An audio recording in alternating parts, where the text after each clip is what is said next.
Here we are, ladies and gentlemen, the NIKITA video that you all deserve. The only problem though is that we want to test out the effectiveness of the multi-strike rune, which gives her even more additional damage. The only problem that we have here is that I just left the guild to start a new guild. By the way, if you want to join the Kashino, let me know. Brand new guild right off the gate. And the only problem here is that this rune that I got is the only other shot I got. So I got a plus 15 this bad boy. Just so it can be 6-star. And then we can give her a good rune. You know what they say about equivalent exchange, right? You know, if we put work in, you know, we should, you know, we'll get something good out of it, right? Right? To obtain anything, something of equal value must be lost. You couldn't have gotten anywhere without knowing that.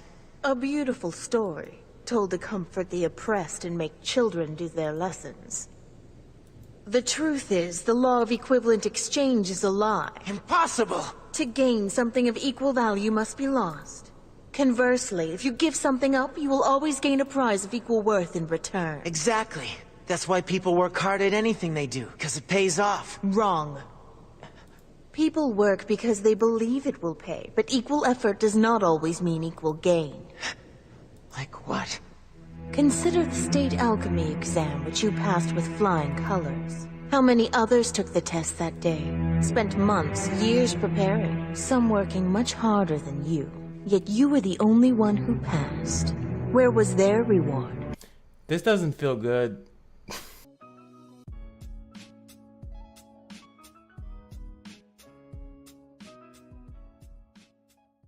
Finally, we're here. The rune has been finished. And wanted to show this real quick in this video as well, is how bad a plus 15 5-star rune that turns into a 6-star rune is. This is terrible. This is very bad, and again, I know this is NIKITA's video, but just to show you guys how bad this rune is, it's plus 3, plus 5, plus 2. And I'm pretty sure if I can go to, what slot is this? 9, already plus 3, 0.34 at plus 9. So like these runes are really bad as far as like the stats that they give you. Just a heads up, if you were ever thinking about doing this, you do have to do this and then transform it, and then it will have the properties of the actual, well, you got to redo it, but it will have the properties. It will now be a 6-star blue background beauty. Let's see what we get here for NIKITA. Hey, we ain't been, oh no, fuck no.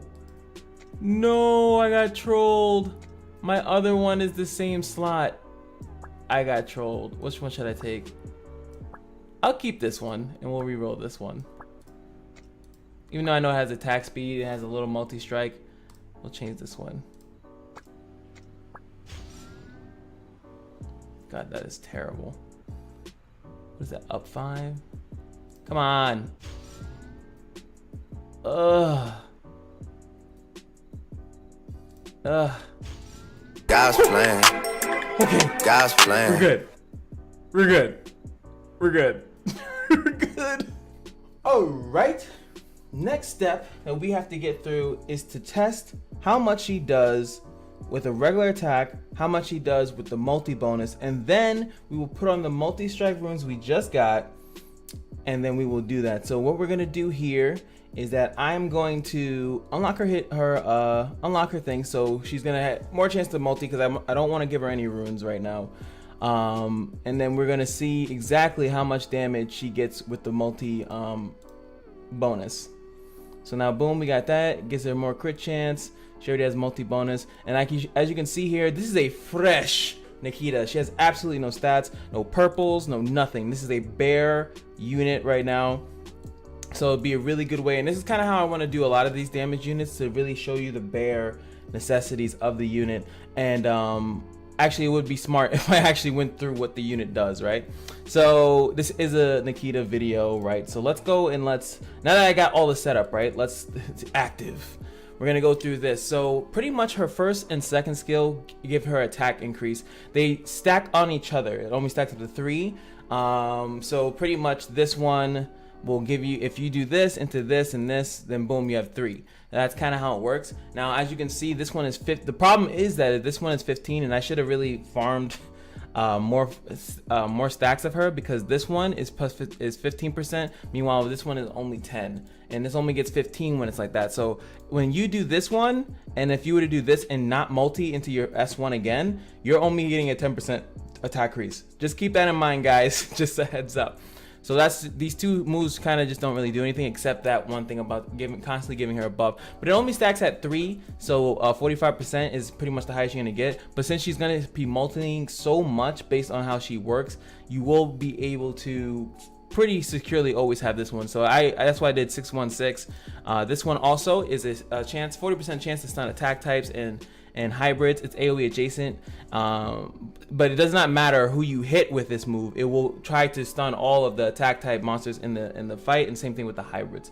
Hybrids get stunned for 2 turns, as in she's really really about that fight. We are gonna try her in Kali Dungeon. I'm gonna do that in a separate video. I'm not gonna do this in this video because this video is already too long with all my jokes and stuff. So just a heads up, she does 50% additional damage when she multi-strikes, and 80% chance to apply adrenaline, aka she gets to go first 80% of the time. Just like Eamon, if you're unaware of how Eamon works, he basically gets to go 80% chance to go first. Pretty much how that works. So yeah, that's her thing. So she already has the multi-strike bonus, so it didn't really matter if I unlocked the hero talent or not, but we did do that. But, and then you can see she has, when you get her 60, she gets 50% automatic. So you don't really need to give her too much multi-strike. I think about 3 substats of multi-strike and you should be fine with her passive. And you can also use her leader skill to just be at 70, and then you really don't need to invest in multi-strike at all. And now that I look back at my rune build that I'm gonna put on her, I probably don't need to get multi-strike, but that's only if you want to use her as a leader. That's like really catering to her. I feel like most people aren't gonna cater too much to her, but maybe when we do this test, we'll cater to her. All right, here we go. We're at the Evo dungeon, one of my favorite places to test stuff out. Oh, congrats, Cynthia. One of my favorite things to test out. We're going to test out how much damage her auto kind of does and how much the multi does. Now, I think it's about 4 or 5 hits on an auto. So we're gonna see how much that does, and I'm just gonna be doing slowdowns and stuff so we can see. I'll probably re-talk over this footage just so I know exactly what is an auto attack, how many hits are auto, how many is her multi-strike bonus, and then we're gonna equip the multi-strike plus runes and then see how much damage that adds onto it to really get a grasp of how much damage she's gonna do.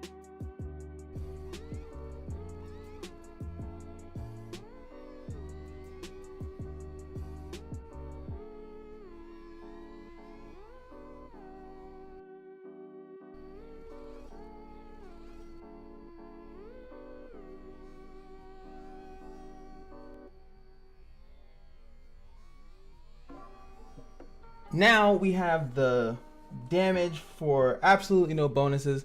So I don't think that, okay, she's gonna have 4 attack subs. It doesn't really matter. She's gonna get some attack here from the 2 ones that I have. She's gonna get some attack. That's fine. What I'm gonna try to do is get 2 non-crits because we didn't crit on those other 2 ones, and then we're gonna see that in action. Hopefully, I'm gonna try to also do it on the stage 2 same units that I just attacked, and we're gonna see how much additional damage we're going to get.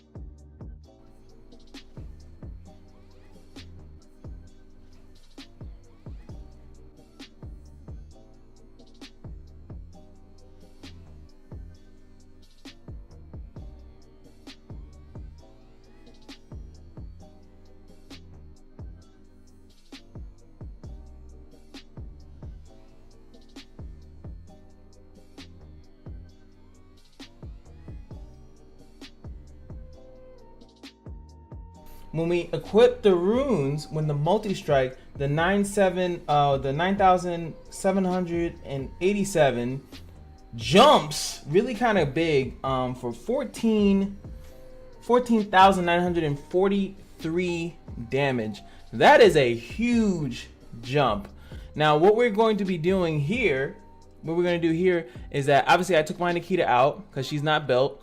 But I asked someone in my Discord, and my man Final Starry steps up to the plate. Now we're going from the base damage of 3818 from 4003, which my Nikita was once I added the multi-strike runes. And now we are going to go into a fully built Nikita. Obviously, the runes could be plus 15, but you know, if you guys know me enough, I don't really care about plus 15. Has plus 12s, plus 9s, going for plus 15 here. The attack is very, very high. As you can see, 8,000. We're almost doubling, above doubling the multi-strike. So we're going to see a lot of damage here. And again, I'm trying to look for non-crit. Luckily, his crit chance is pretty low, so hopefully I won't get too screwed with that. And then last but not least, we are going to have, I'm going to go here and just to go through the hero talents, because I realized that I haven't gone through it. And I know he was like, don't look at my hero talents. He just said that too. But pretty much, I just want to go through with most of the people. We're definitely going to go with the attack one over the healing. Duh. We're definitely going to go with bosses or arena. If you use them use her in arena, that's up to you. Obviously, that is completely 100% up to you. What is this for the S2? Definitely wouldn't go with the bleed, because that, you know, you're not going to S2 that often unless you really need to. Especially because most people are going to leave the S2 unenhanced for a very long time. Defense one, I saw that James, another person, they actually, instead of the defense, they went with this because they knew they were going to multi a lot, so they wanted to put a bunch of burns. But this is always the safer option, and then you can do this if you're gonna put an elemental disadvantage dungeon, whatever. But this is usually the safest option for any character. You just give them flat defense, flat stats, you know, stats that work in all situations are always better. But if you want to theorize that a multi-striker will actually attack more often and you'll get this 50% proc, you put a bunch of burns. Based on the damage I already seen, I haven't seen this unit yet. I don't think you need the burn. I think that just making sure she survives with the other investment that you're going to have in her is going to be fine. Now, he also went with the bosses here. He doesn't feel like he needs to go defense down on the bosses, which is, again, he wants to have some arena coverage and just take a little bit less damage in arena. Obviously, with Nikita, with Verdandi being around, he probably wants to not super die, maybe to the nuke and stuff like that, and Tayo also. You could also go here with when she gets attacked, she gets another attack boost, so you'll have double attacks. Be really super greedy about it. Again, that's up to you guys. These talents are very per player. I would probably go with this, but I'm going to be bringing her into Kali and maybe Sid when she's finished, so I would rather her do a lot better there than maybe just ick out some more attack. But maybe we'll see if the attack is where it's at, then hey, we'll just go with that. And then of course, where are we at? And then this one, I would definitely opt for the crit chance strike here. The reason why is because crit damage is cool and all, but she has a lot of damage boosting stuff. You just want her to crit and just amplify her damage just slightly more. I would agree with this. And then this one I am slowly getting more into favor of because there are so many shields right now. Sid is the main shield guy, but I'm assuming they're eventually going to add more shields into the game. Once they do, at least we have this option. But for the time being, I think most people are just going to go with the additional free crit chance. And then there goes the passive. So that's pretty much it. I think most people are going to run Rage multi-strike bonus. But now, ladies and gentlemen, let us enjoy the amount of damage that this character will put. I'm running the double multi-strike BS so we can really get make sure that she multis, and hopefully we get some good footage early as possible.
And that is it. Holy crap, 31,000 damage on an S1 if it multis. That is insane damage. I got another bonus clip for you guys. Whew. Jeez, man, that is a lot of damage. I got a bonus clip for you guys. showing you if it crits. But what do you guys think about Nikita? Do you think she's worth it? I'm thinking that she's definitely worth it, and I'm gonna show you guys the crit damage because now we have a good damage. I even showed you what happens when you're gonna use her in Kali, how much damage she's gonna do, which is about 3,000 more. So just be prepared for that. I think that this character was underlooked. I think I underlooked her, and I definitely think that, yo man, she's gonna really shred in Kali. The multis are definitely every other turn. If not, it's gonna seem like every turn. And oh baby, she's definitely like she's definitely up there, man. There's no doubt about it that this character definitely deserves some love and respect. And if you didn't build her, if you didn't think she was gonna help you out, if you're struggling with Kali, I'm assuming she's gonna do well. That's gonna be my next goal, is to finish my Nikita, which I started leveling up, but then when Sari offered, I was like, okay. Okay, we're done. But Jesus, man, woo! Definitely loving that damage right there. Right there. And she can unstealth anything very easily with 2 AoE adjacent moves, so there we go.